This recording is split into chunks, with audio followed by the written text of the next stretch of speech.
ही अच्छा क्वेश्चन है हमारे पास। Two Americans we have, two British, two Chinese and four are of different countries. मान लेते हैं दो अमेरिकन्स हैं हमारे पास, ठीक है।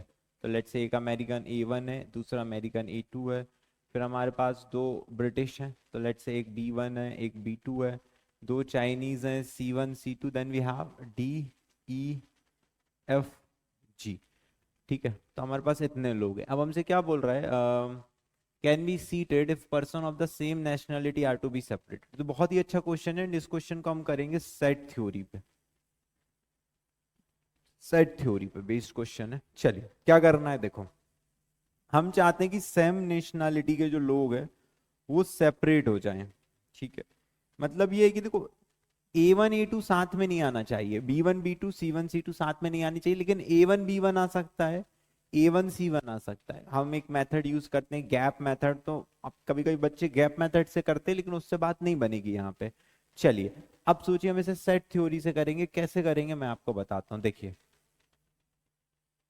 ये देखिए, एक ये है हमारे पास अमेरिकन, ये है हमारे पास ब्रिटिश, और ये हमारे पास चाइनीज। ये वो एरिया है जहां अमेरिकन साथ में है, ये वो एरिया है जहां पर ब्रिटिश साथ में, ये वो एरिया है जहां पर चाइनीज साथ में है। ये क्या है, ए मतलब A1 A2 together, A1 A2 together. Similarly B का मतलब क्या है, B1 B2 टुगेदर। और सी का मतलब क्या है दोस्तों, C1 C2 टुगेदर। ये लोग साथ में हैं। ठीक है, चलिए अब आप समझिए, ये जो आप पूरा देख रहे हैं ये क्या है, this is nothing but the total, that is the universal.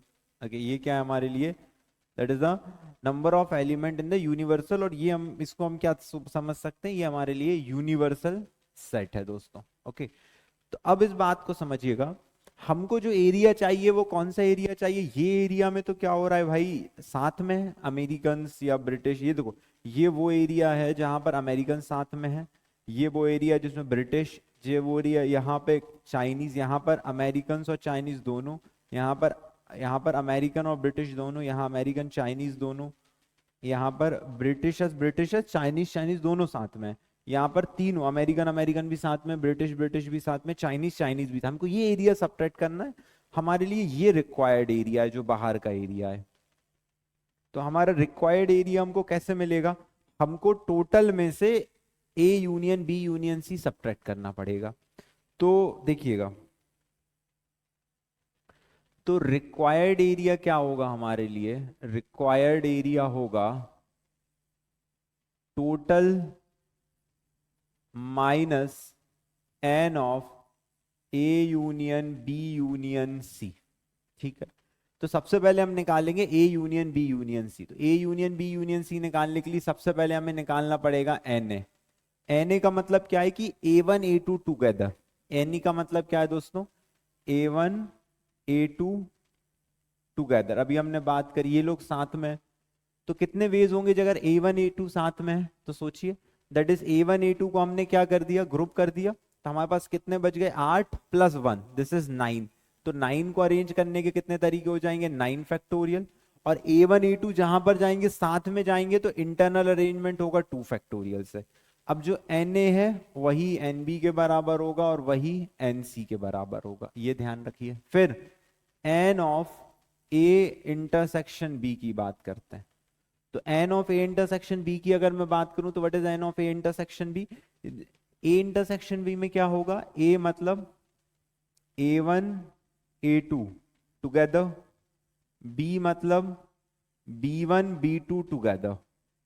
अब A इंटरसेक्शन B मतलब ये दोनों A1 A2 साथ में, B1 B2 साथ में, ऐसी पॉसिबिलिटीज हैं। तो ये कितना हो जाएगा सोचिए, that is this is 1 unit, this is another unit 2 unit, and we have what we have left after that 6, 6 plus 2 8, arrangement of 8 can be done in 8 factorial ways. Now A1 A2 internally arranged 2 factorial, B1 B2 internally arranged 2 factorial, this is equal to N of B intersection C होगा, और यही A intersection C होगा भाई लोग। Similarly अगर मैं यहीं पे बात करूं, तो A intersection B intersection C कितना होगा मेरे लिए, A intersection B intersection C कितना होगा, जहां पे A1 A2 B1 B2 C1 C2 सभी लोग मतलब साथ में है सेम नेशनलिटी के लोग। तो ये कितना हो जाएगा, ये हो जाएगा मेरे लिए 7 फैक्टोरियल, मैंने दो दो दो तीनों को पेयर कर दिया, और इंटरनली वो रो अरेंज होंगे तो 2 फैक्टोरियल 2 फैक्टोरियल 2 फैक्टोरियल से। अब रिक्वायर्ड क्या होगा हमारे लिए, रिक्वायर्ड एरिया। तो सबसे पहले यहाँ पे टोटल की बात कर लेते हैं। तो सोचिएगा टोटली कितने तरीके से अरेंज हो सकते हैं ये लोग, टोटल कितने लोग हैं, 10 लोग हैं, they can be arrange in 10 factorial ways. तो यहां पर कितना मुझे मिलेगा, total 10 factorial minus that is n of A union B union C, A union B union C. तो n of A union B union C कितना होता है, सोचिए ये होता है n A plus N B plus N C minus n A intersection B minus n B intersection C minus n A intersection C plus N A intersection B intersection C. तो ये कितना हो जाएगा दोस्तों, this is 10 factorial minus this is N A plus N B plus N C, that is तीनों same है तो 3 into यहां पर कितना मिल रहा है मेरे को 9 फैक्टोरियल इंटू 2 फैक्टोरियल, फिर दिस माइनस 3 टाइम्स ऑफ ये कितना है दोस्तों, A intersection B B intersection C intersection, that is 8 factorial into 2 factorial 2 factorial, and here we have is this is nothing but 7 factorial into 2 factorial 2 factorial 2 factorial, इसको 8 लिख देते हैं, ये मिल रहा है। चलिए इसको हम सॉल्व करते हैं। तो अगर आप ध्यान से देखेंगे तो सब में से मुझे क्या कॉमन मिलेगा, ये कितना लिखा हुआ है, ये लिखा हुआ है 8 फैक्टोरियल, सबसे 8 फैक्टोरियल बाहर लीजिए। तो अगर सबसे आपने 8 फैक्टोरियल बाहर लिया 10 इंटू 9 दिस इज 90, ठीक है, फिर माइनस 8 लिया तो 9 इंटू 3 27 इंटू 2 54 माइनस के साथ माइनस माइनस प्लस, यहाँ पे कितना मिला 2 इंटू 2 4 इंटू 3 12 मिला आपको यहाँ पे, ठीक है, माइनस माइनस प्लस हो जाएगा।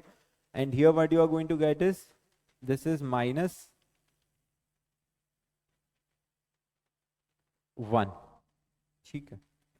तो this comes out to be what 8 factorial 90 माइनस 54 plus 12 that is 11 minus 54 that is minus 43, so this comes out to be multiplied by 47। देखिए ऑप्शन है क्या, या ए इज द करेक्ट ऑप्शन। तो इसको सब लोग नोट डाउन करिए, बहुत